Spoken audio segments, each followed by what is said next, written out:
اللهم صل وسلم وبارك على سيدنا محمد. اخباركم يا حبايبي؟ معاكم منار، يا رب تكونوا بخير. شكرا كتير على حبايبي ومتابعيني من بره مصر ومن جوه مصر، شكرا كتير لكم يا حبايبي.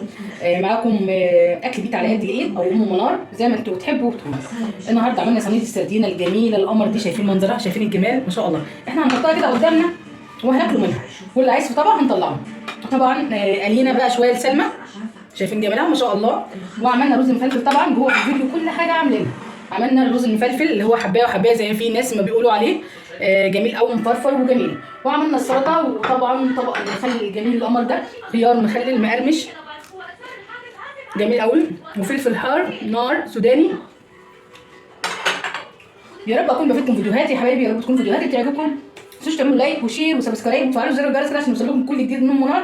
ويلا بينا نشوف الفيديو الجميل القمر ده. شوفوا حبايبي، معانا اول حاجه كده السردينه. طبعا السردينه زي ما شايفين كده مغسوله كويس، كلنا عارفين ان هي بتتغسل ازاي.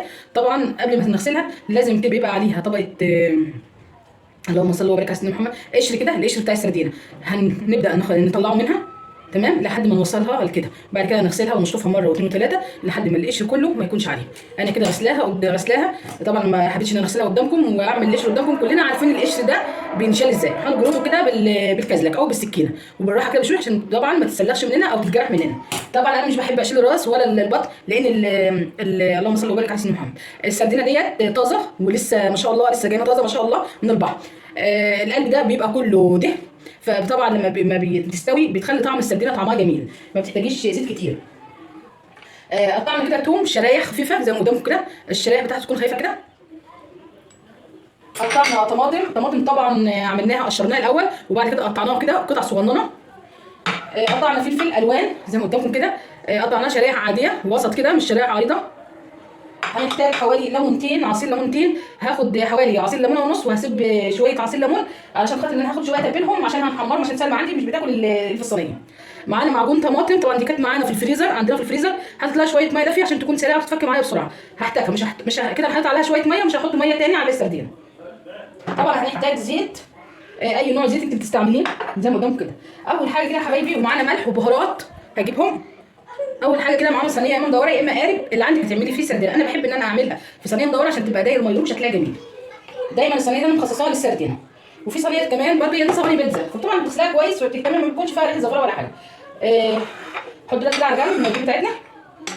وهنبدا بقى نرص السردينه تبعنا. طبعا السردينه فيها كابوريا واحده بس يعني كده، قلت نحطها كده في وسط السردين في وسط الصينيه كده. وهنبدا نرص السردينه تبعنا. شايفين جمالها؟ فيها طبعا هي كلها ما شاء الله. يعني بصراحه الراجل قال انا هنقارك بالواحده، وانا قارك بصراحه بقت جميله جدا. هي السردينه دي رشيدي، سردينه رشيديه. طبعا احنا عارفين السردينه الرشيديه ديت بتبقى ازاي، هي غاليه طبعا. هنبدا نرص كده داير ما يدور زي ما قدامكم كده انتم شايفين.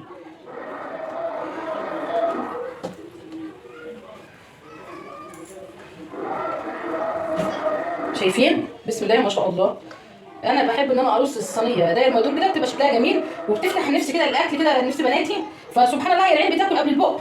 شكل الحاجه ومنظر الاكل كده هو مصوص بيخلي اولادك نفسهم تتفتح على الاكل.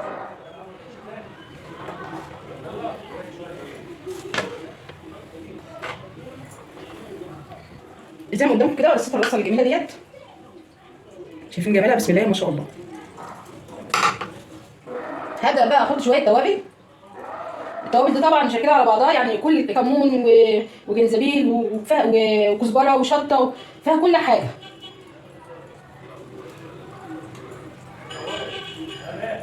احط شويه ملح. طبعا بحط البهارات والملح تحت عشان طبعا انا عارفه ان السردينه هتتملح كده والخضار هياخد منها. يعني قيمه معلقه شاي ملح كده، ما نكترش ملح. هبدا كده اوزع الثوم الاول. الثوم لان اصلا هي السردينه وصينيه السردينه لازم نروح الثوم، فاحنا بنتوصى بقى بالثوم بقى كده بصراحه. السمك والسردينه بيبقى روحهم بالثوم والكزبره والكمون برضه، واكتر حاجه الكمون. هبدا بقى كده احط الخضار تبعي. شايفين؟ بسم الله ما شاء الله. بصوا شكلها كده وهي لسه طريه والله ما شاء الله هتتاكل كده، بس طبعا عمرنا ما هناكلها كده لما تستوي. بعدين الطماطم. على فكره الخضار ده بيتاكل بيكون طعمه جميل جدا. انا بحب ان انا احط طماطم فريش بتكون طعمها احلى. مع الصلصه بقى اللي انت مخزناها تبقى طعمها جميل، وبتدي لون روعه كده ونكهه جميله. فلازما لو انت عندك طماطم مخزناها لازم مع اكلك لازم طماطم فريش. طبعا الليمون لسه نص متلج. هبدا بقى اوزع كده حوالي معلقتين، بسم الله ما شاء الله. وبرده روح الليمون السردينه.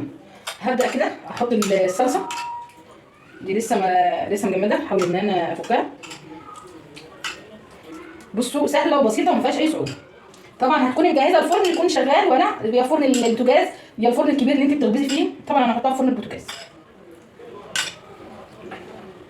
بصوا ما اقولكوش بقى على ريحتها جميله جدا ما شاء الله. اخر حاجه بقى خطوه هو الزيت.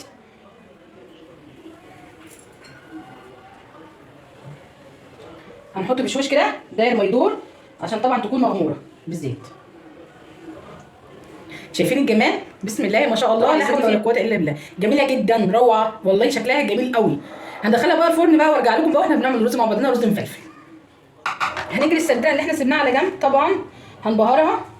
نحط لها شويه بهارات مشكله، شويه ملح، تتبيله زي تتبيله. هنحط شويه ليمون، حوالي معلقه بقى كده، ومعلقه هريسه شطه.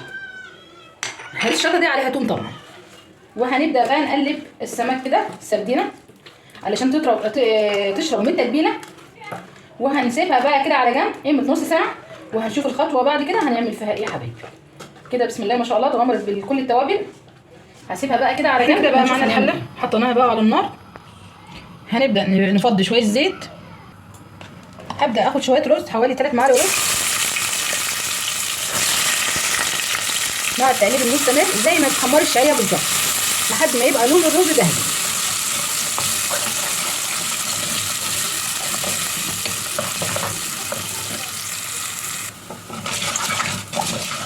شايفين لحد ما نوصل للون ده، ولسه برده شويه كمان.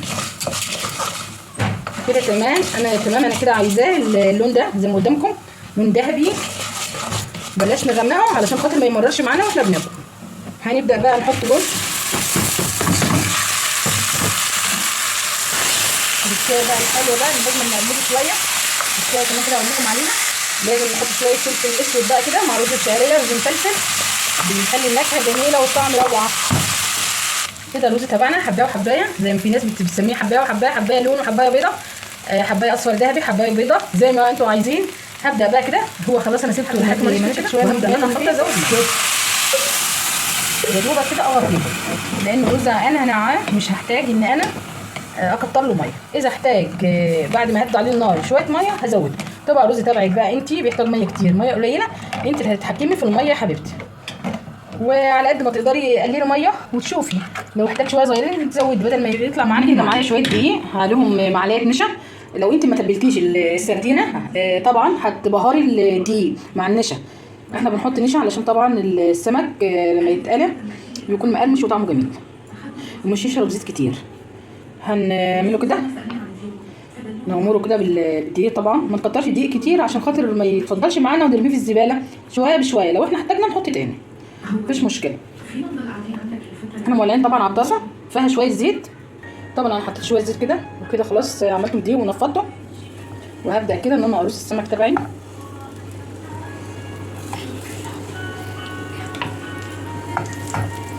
طبعا الزيت سخن.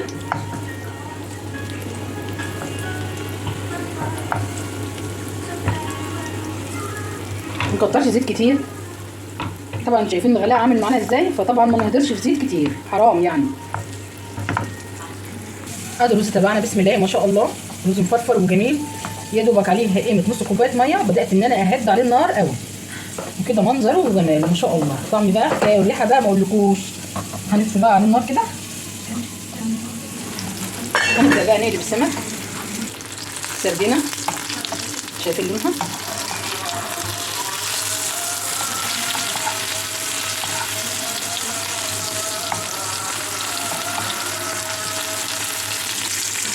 طبعا. في ملحوظه كده عايزه اقول عليها، السردينه لما تحمريها ما هي زي سمك البلطي.